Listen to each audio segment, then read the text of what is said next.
Hello, Internet. Welcome to the show. Thanks for joining us. And what do the Jazz plan to do in the NBA draft? All that and more. My name is Darren. That's AJ, and this is the DNA Sports Recap. Roll the intro.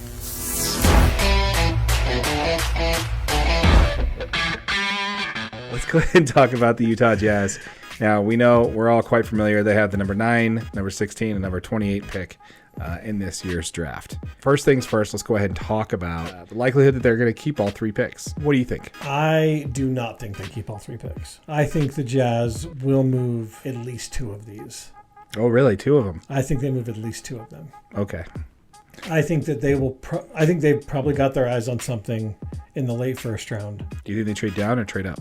I think they trade up from 9. Dude, I've got so much faith in Danny Ainge in this draft. Like, with these assets, this is the ammo he needed to make a move. He doesn't necessarily have to get a player out of this draft, but you can use the draft capital to get the player that you'd like. That's the thing that scares me a little bit, is that I can totally see Danny Ainge trading away all 3 picks and trading down the draft, and we all putting our hands in our head like, what are you doing? And then having it come out to be a grand slam. I agree. I don't think they keep all 3 picks. I think they keep 1, maybe 2. Yeah.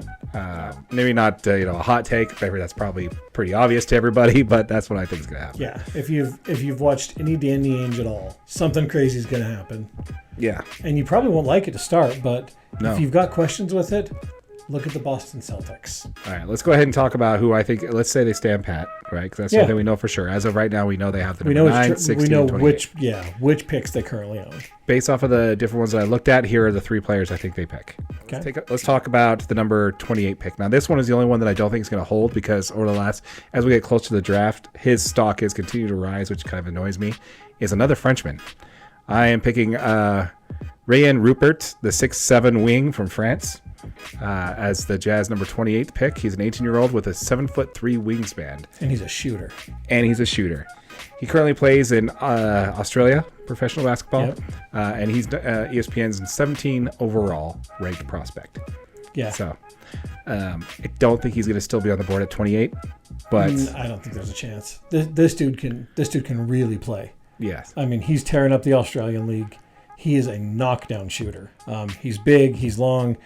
His athleticism is just crazy. He's actually a pretty decent defender, and I mean, he's a real standout player in Australia. I don't think there's any chance he stays all the way to 28. Yeah.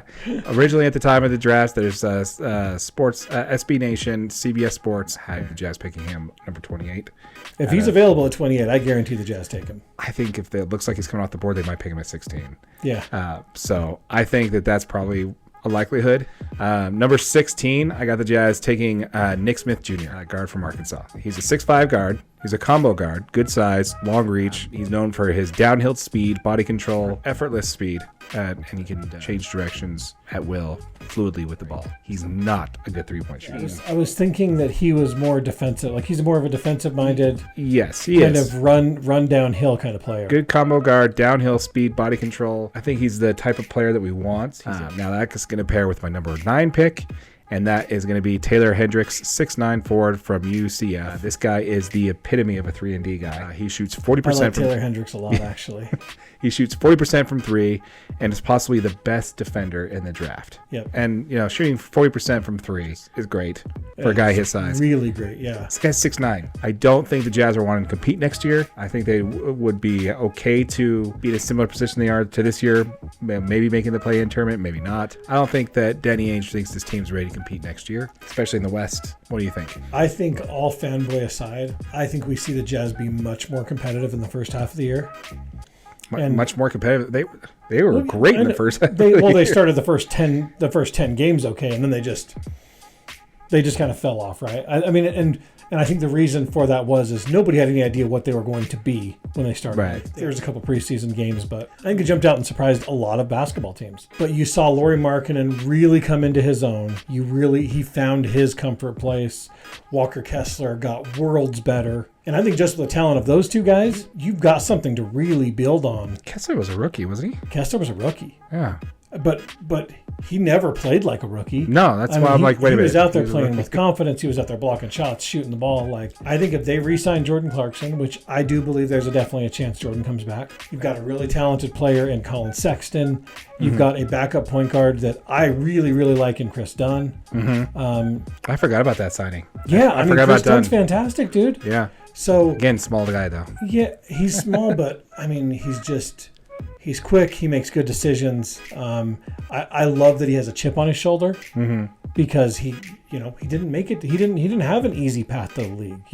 He was a high draft pick and then he fell out of the league, and now he's back and he's got a chip on his shoulder and he wants to show people that he can play in the NBA. And those are the players that the Jazz get the best out of, and that's where I think you're going to see the best out of Chris Dunn. Yeah, those players do not shine in the postseason, though.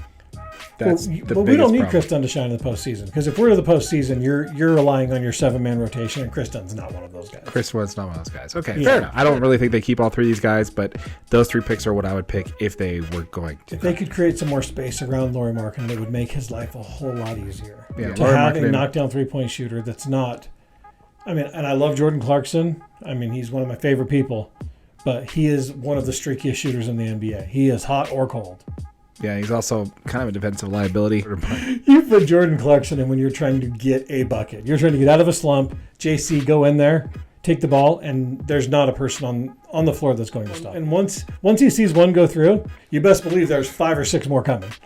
Yeah, So he's not passing the ball. That has been something the Jazz needed for a long time, Yeah, because he could get that bucket when you needed one. Donovan Mitchell really struggled to get a bucket when he needed one sometimes. yeah. He'd drive in there just wildly crazy and throw up a stupid shot and hope he's getting fouled. And He tried to play hero ball when he didn't need to. He had a really good cast around him, and he refused to use it. he had one of the best supporting casts I think the Jazz have ever put together. Yes, and he didn't want to use it. Did you see Rudy's comments about the Denver Nuggets winning? No. He there's some speculation that it was a little bit of a shot at the Jazz. He said, congratulations to Denver Nuggets team. They went through some playoff woes, but kept the team together and showed that they could win. I like it. I mean, I think it's spot on, dude. It's a fair shot. Yeah, absolutely. It's a fair do you shot. think the Jazz took that team apart too early? No. You don't No. think so? I think Donovan Mitchell proved who he was at that point. Don't get me wrong. I like Donovan Mitchell. I think he's a great player, and I think he's even a better human being. Absolutely. He was.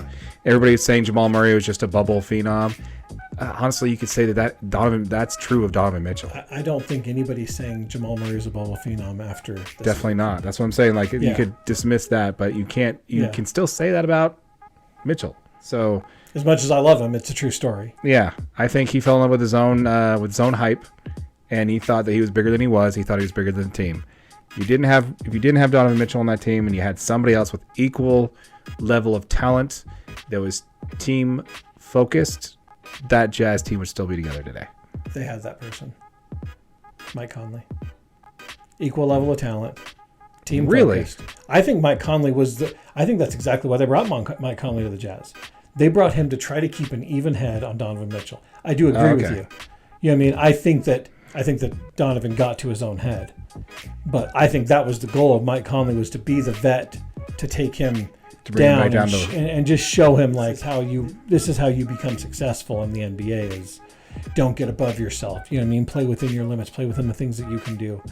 And I think I think the Jazz's talent level got to the point where I think it was tough for Quinn to make a decision on who was getting the shot. And Donovan Mitchell said, no, there's no decision here. I'm the superstar of this team. Yeah, and the front office let him do it. Yeah. The front office let him take control of the team. Before we move on for the Jazz, what is your take on the renaming him the back to the Delta Center? Oh man, I love it. That's nostalgia at its finest. That dude.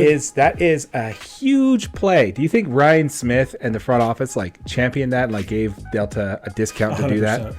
100%. This nostalgia play is big right now. The last 10 years, we need to get in on this. Let's rename this the Delta Center. Yep. We played like crap last year. The team was exciting to be around. We don't think we're going to be any better this year. We need to do something else. I think you will see within the first 20, 25 games how this team's going to be. And if they turn out any better than what the front office expects, I think they flip the switch. I think they go after some high-level trade talent. I think that they actually try to make a push to get this team in. at least into the playoffs. Yeah. Well, I think the problem that they have now, and these teams that you don't have a shot coming up to the trade deadline are not teams you want to trade with anyway. All right. Well, folks, once again, this is a podcast. If you're watching this on our YouTube videos, keep in mind the full episode is available underneath the playlist on our channel. You'll find it is the only one there listed as podcasts. You can also find us anywhere you find your podcasts. Yeah, and if you're watching on YouTube, make sure you like it, share it, and make sure you smash that subscribe button. Make sure you leave comments. We love talking with you guys. If you've made it to this point in the video, I'm sure you've heard me say it 1,000 times, but we do like interacting with you guys. Keep doing it. And we look forward to any comments you guys have. And but yeah, once again, folks, again, if you're listening to this on the podcast, please feel free to leave us a review. And once again, folks, my name is Darren, and that is AJ, and this has been the DNA Sports Recap. Till next time.